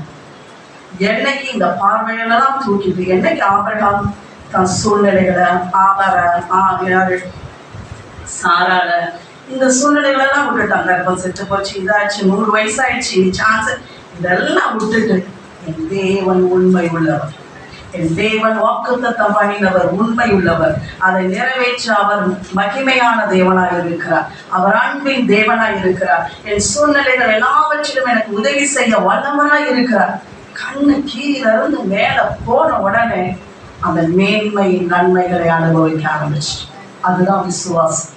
இயற்கைக்கு உலகத்துக்கு அப்பாற்பட்டதை பார்த்து உலகத்துல அனுபவிக்கிறது. ஹல்லேலூயா. இயற்கைக்கு அப்பாற்பட்ட இந்த உலகத்துக்கு மேலான பார்வை, தேவனை பார்த்தாதான் இந்த உலகத்துல நம்ம நன்மைகளை அனுபவிக்க முடியும். ஹல்லேலூயா. சரி, என் வாழ்க்கையில எது தடை? ஃபர்ஸ்ட் பிசாசு தடை. சரியா? ஏன்னா அவன் பிசாசுடைய ஒரே வேலை என்ன? பிசாசுடைய தந்திரங்களை நீங்கள் அறியாதவைகள் அல்லவே. அவனுக்கு பெரிய நிறைய தந்திரம் நினைக்காது. ஒரே தந்திரம் தான். அந்த ஒண்ணுலே எல்லாம் பூமி உண்டானதுலேருந்து எல்லாம் ஃபெயில் ஆயிட்டு. ஒரே தந்திரம் தான் அவன் தந்திரம் பண்ற. என்ன? தேவனுடைய உண்மையை நம்முடைய வாழ்க்கையில கேள்வி கேட்க வேண்டும். நல்லா புரிஞ்சுக்கோங்க. நம்ம வளர்ச்சிக்கு எது தடை? விசுவாசத்துல நான் வளர்றதுக்கு என்ன தடைனா, முதல்ல சந்தேகம். இல்லையா? சந்தேகத்தோட அவிசுவாசமா சந்தேகப்பட்டேன்னா நீ ஒன்றையும் பெற்றுக்கொள்ள முடியாது. ரெண்டாவது பிசாசு என்ன பண்றான்? தேவனுடைய உண்மை தன்மையை நம்முடைய வாழ்க்கையில கேள்வி கேட்க வைப்பதான் அவனோட வேலை. ஃபர்ஸ்ட் என்ன சொல்றான்? ஆண்டவர் இதை சாப்பிடக்கூடாதுன்னு சொன்னாரா? அவர் உன் மேல அன்பா இருக்காரா? அப்படின்னா அவர் உனக்கு எல்லாமே கொடுத்துருப்பாரு. அப்ப அங்க ஏதோ ஒரு உள்புத்தி இருக்கு அப்படின்னு என்ன பண்ணுவான்? உள்ளுக்குள்ள கிளறி விடும். அவருடைய அன்பை, அவருடைய பரிசுத்தத்தை, அவர் நம்ம இருக்கிற உறவை நம்ம என்ன சொல்லுவோம்? எல்லாரையும் நேசிப்பார். என்னதான் நேசிக்கிற போல, எல்லாருக்கும் கொடுக்குறாரு, எனக்கு மட்டும்தான் கொடுக்க மாட்டார் போல அப்படிங்கிற தெய்வம் பட்சபாதம் உள்ளவர். அவருடைய உண்மை தன்மையை, அவருடைய நேச்சரை, அவருடைய குணாதிசயங்களை சந்தேகப்பட வைக்கிறது. இதனாலதான் நம்ம வளர மாட்டோம். இது 2வது அடி. அடுத்து ரொம்ப முக்கியமான ஒரு காரியம், ஆண்டவர் இந்த பூமியில இருந்த போது அவர் சொன்னது எல்லாம் நடந்துச்சு இல்லையா? எல்லா மிரக்கலும் நடந்துச்சு. எல்லாமே விசுவாசத்தினாலதான் பெற்றுக்கொண்டாங்க.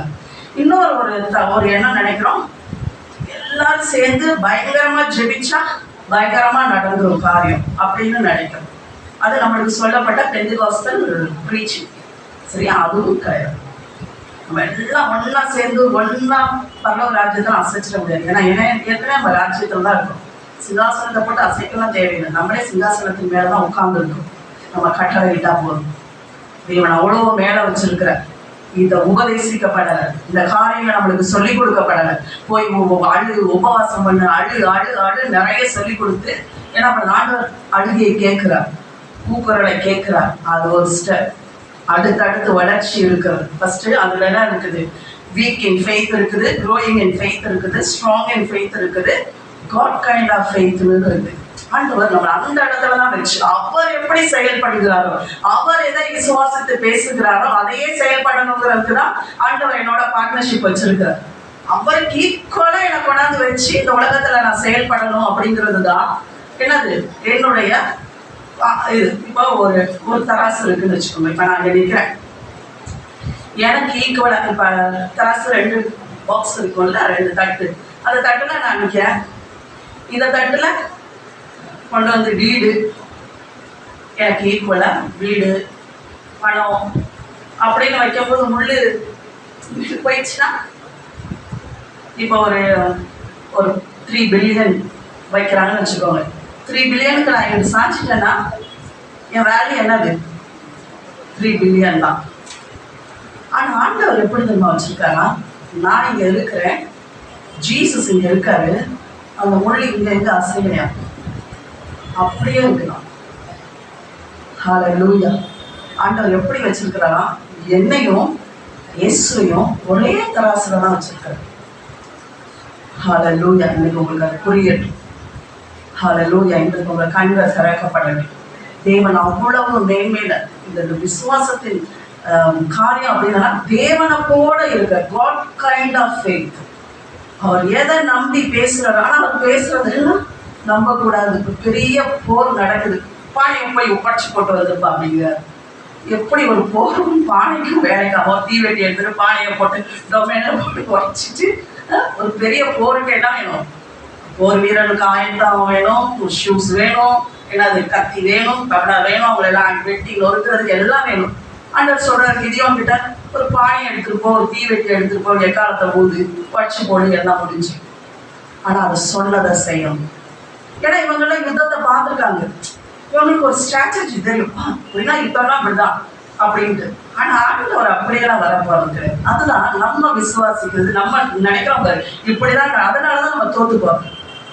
அங்க ஒரு காரியம் வரும், ஒரு சூழ்நிலை வரும்போது தேவ சமூகத்துல காத்துருங்க. ஆண்டவரே இப்படி ஒரு சூழ்நிலை இருக்குப்பா, நான் இதை எப்படி செய்யணும், நீங்க எப்படி செய்யணும்னு விரும்புறீங்களோ அதை உண்மைப்படி செய்ய எனக்கு அதை காட்டுங்க, அதை நான் கேட்கணும். நீ செய்ய போற காரியத்தை நான் பார்க்கணும், நான் கேட்கணும். இந்த பழைய ஏற்பாட்டுல இந்த காரியங்கள் கொஞ்சம் வித்தியாசம். புதிய ஏற்பாட்டுல உறவுல வந்து நிற்கிறோம். அந்த உறவை அவங்க எல்லாம் புரிஞ்சுக்கவே இல்லை. ஆபிரகாம் உறவை புரிஞ்சுக்கல. அவங்க எல்லாம் ஒரு உடன்படிக்கையில தான் நின்றுகிட்டே இருந்தாங்க. இது உறவின் உடன்படிக்கை. ஹல்லேலூயா. இது நம்முடைய வாழ்க்கையை மாற்றி போட்டு இருக்கிற உடன்படிக்கை. இதுல ஒரு சுதந்திரத்தின் உடன்படிக்கை. இது நம்ம புதிய ஏற்பாட்டில் இருக்கிற நம்ம என்னது கிறிஸ்துவுக்குள் இருக்கிறவன் புதிய சிருஷ்டியா இருக்கிறான். பழையவைகள் எல்லாம் ஒழிஞ்சிச்சு. நம்மளோட நினைவு சிந்தனைகள் அந்த பழையதுல போட்ட காரியங்கள் எல்லாம் ஒழிஞ்சு போச்சு. எல்லாம் புதுசா இருக்கு. இங்க வந்தா எல்லாமே புதுசுதான். புது காரியத்தை தான் சொல்லுவார். புதுசா ஆண்டவர் ஒவ்வொரு காரியத்தையும் கடக்கிறதுக்கு நம்மளுக்கு பாயிண்ட் வச்சிருப்பார். எப்படி அந்த கிதியோனுடைய சண்டை எப்படி ஜெயிக்கிறது? பானையை உடைச்சு இயற்கைக்கு அப்பாற்படி ரொம்ப ரொம்ப எல்லாம் பண்ணி ஆண்டவர் அப்படி மேல நின்று இந்த மாதிரி நம்மளெல்லாம் பண்ணிட்டே இருக்கிறார். கோலியாத்து போய் நிற்கிறான், ஒரு கல்லை வச்சு உடைச்சான், அவ்வளவுதான், அந்த பெரிய வாரம் முடியுது. இப்படிதான் நம்முடைய வாழ்க்கையில் சின்ன சின்ன காரியங்கள் தான் இந்த விசுவாசத்தை ஜெயிக்கிறான். ஆண்டவர் என்ன சொல்றாரு? நீ சந்தேகப்படாத, நீ சந்தேகப்படாத. ஏன் என் வார்த்தையை சந்தேகப்படுற? அதுதான் நம்ம 100க்கு அதிபதியை சொல்றாரு. ஒரு வார்த்தை சொன்னா போதும்பா. ஒரு வார்த்தைக்கு தான் நம்ம வெயிட் பண்ண. ஒரு வார்த்தை சொன்னா போதும் என் வேலைக்காரன் சொஸ்தமாயிடும். சொஸ்தமானதுக்கு கர்த்தருடைய வார்த்தை வந்தா போதும். என் வாழ்க்கையில என்னுடைய தரித்திரம் மாத்துறதுக்கு கர்த்தருடைய ஒரு வார்த்தை வந்தா போயிடும். என் வாழ்க்கையில நான் போராடிட்டே ரொம்ப வெகு நாள போராடிட்டே இருக்கிற காரியத்துல ஜெயிக்கிறதுக்கு ஒரு வார்த்தை வந்துட்டா போயிடும். அவ்வளவுதான். ஆண்டவர் 100க்கு அதிபதியை பார்த்து சந்தோஷப்பட்ட மாதிரி ஆண்டவர் நம்மளையும் பார்த்து சொல்ல, என் பிள்ளை பாரு, அதுக்கு தெரிஞ்சிச்சு, அந்த வெளிச்சம் தான் வேணும். ஒரு வார்த்தையை பிடிச்சிச்சு, அது என்னையாருன்னு கண்டுச்சு, என்னுடைய மகிமை என்னன்னு கண்டுச்சு, என் வார்த்தையில வல்லமை இருக்குதுங்கிறத அறிஞ்சிச்சு. அவ்வளவுதான். சந்தோஷப்பட்டானா அது முடிஞ்சு போச்சு. சந்தோஷத்தினால பிறந்துடும் காரியங்கள் உண்டாய். அடுத்த காரியம் எது நம்ம வாழ்க்கையில? மார்க் 11:25 இதோட முடிச்சு வரலாம். 11:25 மார்க் 11. நீங்கள் நின்று ஜெபம் பண்ணும்போது ஒருவன் பேரில் உங்களுக்கு யாதொரு குறை உண்டாயிருக்குமானால் பரலோகத்தில் இருக்கிற உங்கள் பிதா உங்கள் தப்பிதங்களை உங்களுக்கு மன்னிக்கும்படி அந்த குறையை அவனுக்கு மன்னியுங்கள். ஆமென். நம்ம விசுவாசத்துல பெற்றுக்கொள்ள முடியாதபடி இருக்கிற ஒரு காரியம் கசப்பு. ஹல்லேலூயா. மன்னியாத தன்மை.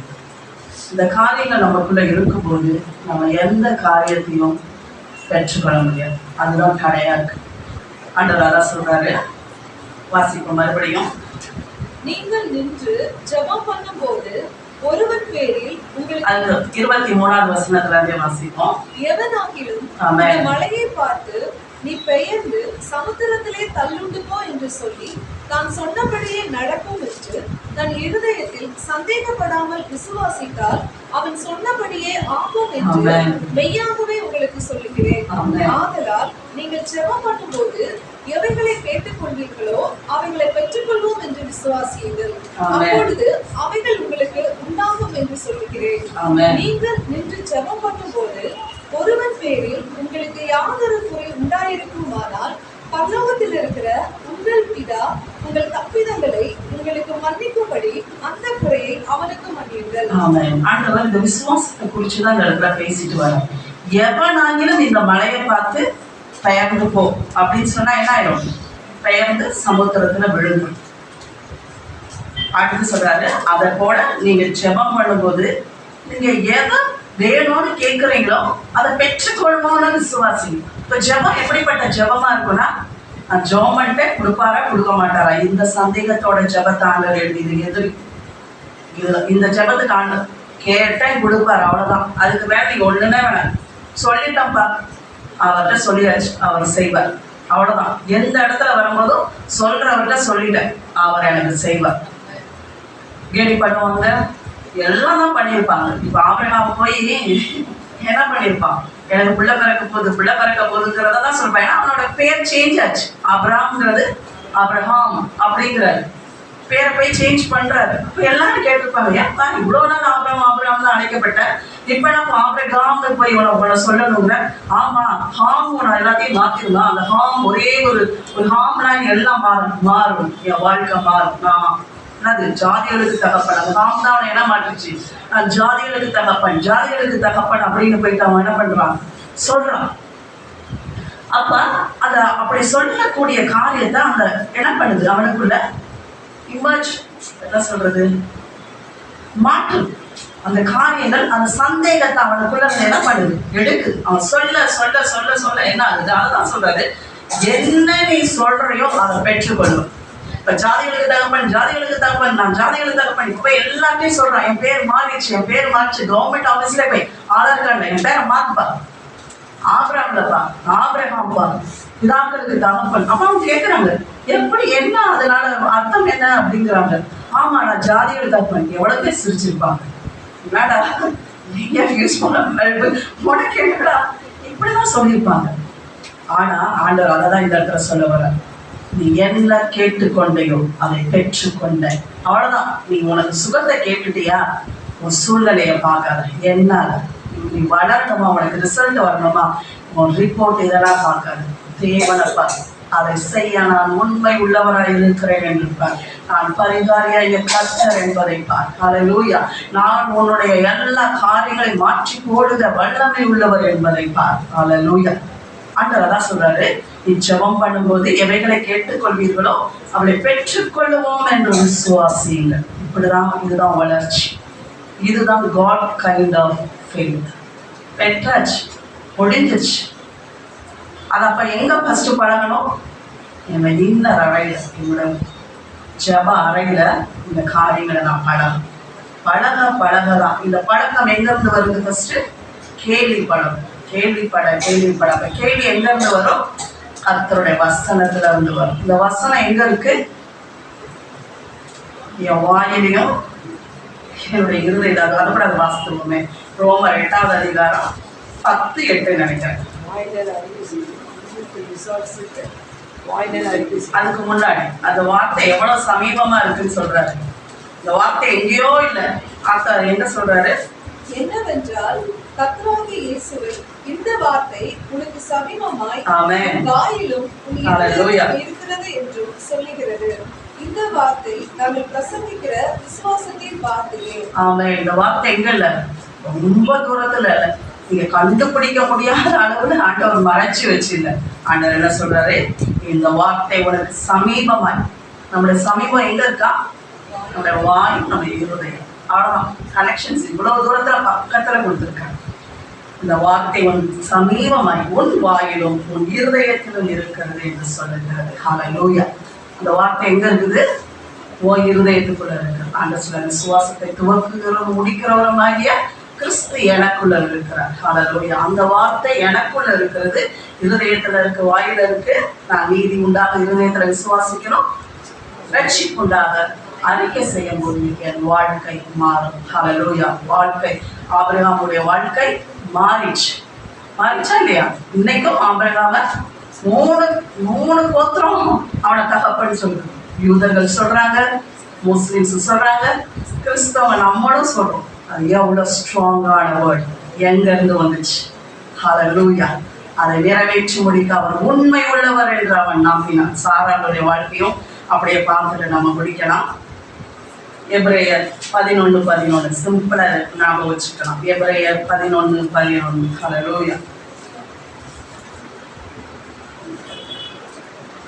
விசுவாசத்தினாலே சாராளும் வாக்குத்தத்தம் பண்ணினவர் உண்மையுள்ளவர் என்று எண்ணி கர்ப்பம் தரிக்க பலனடைந்து வயது சென்றவளாய் இருந்தாலும் பெற்றெடுத்தார். ஹல்லேலூயா. பெற்று எடுத்தார். விசுவாசத்திலே சாராளும் வாக்குத்தத்தம் பண்ணினவர் உண்மையுள்ளவர் என்று என்பதை எண்ணினார். ஃபர்ஸ்ட் அவளும் வீக்கா தான் இருந்தான் இல்லையா? அவதான் இனிஷியேட் எடுக்கிறா. ஆகார ஒரு பிள்ளைக்கு வேண்டிய ஒரு இனிஷியேட்டை அவதான் எடுக்கிறா. அந்த வீக்கா இருந்தான். ஆனா அதுக்கப்புறம் அவருடைய ஸ்டேஜ் மாறுது. தேவன் வாக்குத்தத்தம் பண்ணினவர் உண்மை உள்ளவர். அவருடைய உண்மை தன்மை என்ன? இந்த சூழ்நிலையில விட்டுட்டு அவர் யார், அந்த வாக்கு கொடுத்தவர் எவ்வளவு நல்லவர், அவரால் அந்த காரியத்தை செய்ய முடியும் அப்படிங்கிறத அவ பார்க்கிறார். பார்த்த உடனே கர்ப்பம் தரிக்க பலன் அடைஞ்சிட்டான். அவ இந்த சூழ்நிலைகளையே பார்க்கிற வரைக்கும் அவ கர்ப்பம் செத்து போய் தான் இருந்துச்சு. இந்த கண்ணை இங்க இருந்து எடுத்துட்டு இந்த இடத்துல போனோடனே உடம்பு மாறுது. என்னது? வயது சென்றவளாய் இருந்தும் பெற்றெடுத்தார். அங்கு கம்ப்ளீட்டா ஒண்ணுமே இல்லை, இல்லாதவைகளை இருக்கிறவராய் அழைக்கிற தேவன். ஹல்லேலூயா. உங்க வாழ்க்கையில தான், நம்ம வாழ்க்கையில தான் இல்லாதவைகளை இருக்கிறவராய் அவர் அழைக்கிறவராய் இருக்கிறார். ஹல்லேலூயா. இருக்கிறதையே அழைச்சு பேசிட்டே இருக்காங்க.